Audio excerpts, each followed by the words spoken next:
जो लोग ये सोचते हैं कि मुल्क हिंदुस्तान में जो कुछ भी हालात हैं, इन हालात की वजह से हम हिजरत कर जाएंगे और कहीं और जाकर रहेंगे, बिल्कुल गलत बात है।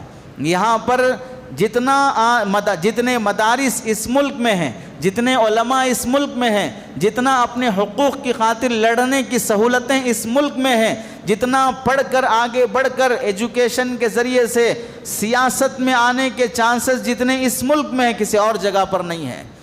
इतना सुकून यहाँ पर है। अगर आदमी जाहिल रहे बग़ैर, अनपढ़ रहे बग़ैर, कट्टे और चबूतरे आबाद किए बग़ैर, लड़की बाजी करे बग़ैर, बाप की दौलत अय्याश बनकर, हैवान बनकर उड़ाए बग़ैर, अपनी जवानी को सही जगह पर इस खर्च करके एजुकेशन में, आईएएस में, आईपीएस में आकर आदमी जर्नलिस्ट बनकर, जज बनकर, एडवोकेट बनकर, कानून का हिस्सेदार और पार्टनर बनकर जितना खुद अपना हक मांग सकता है और दूसरों के हुकूक दिला सकता है, इससे बेहतर मौका कहीं और नहीं होगा।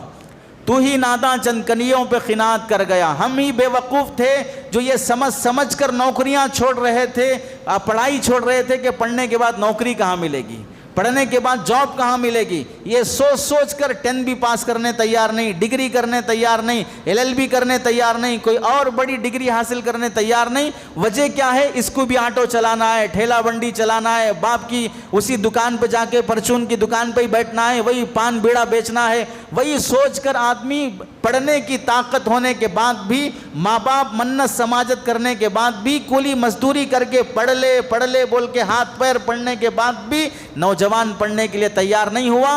वो लोग जो चप्पल सिया करते थे, रोड पर झाड़ू मारा करते थे, आज उनके बच्चे पोस्ट पे बैठे हुए हैं।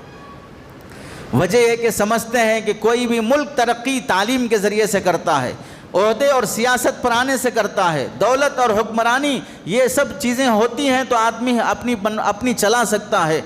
तो हम इस वास्ते इस गलतफहमी में से निकल जाएं कि इस मुल्क को छोड़ के जाने से ईमान बच जाएगा। जितने उलमा यहाँ पर रहबरी करने के लिए मिलेंगे, आज जाके देख लो, इंग्लैंड चले जाओ, कनाडा चले जाओ, आपको मस्जिद 15-15, 20-20 किलोमीटर जाने पर भी मिलना मुश्किल होगा। पूरे मुल्क में 2 मस्जिदें मिलना भी मुश्किल हैं। घरों में मुसल्ले बनाकर नमाज पढ़ना पड़ेगा। अब तो इतनी मस्जिदें, एक मस्जिद के सामने दूसरी मस्जिद, दूसरी मस्जिद के सामने तीसरी मस्जिद, हर मसलक की मस्जिद मिल जाएगी।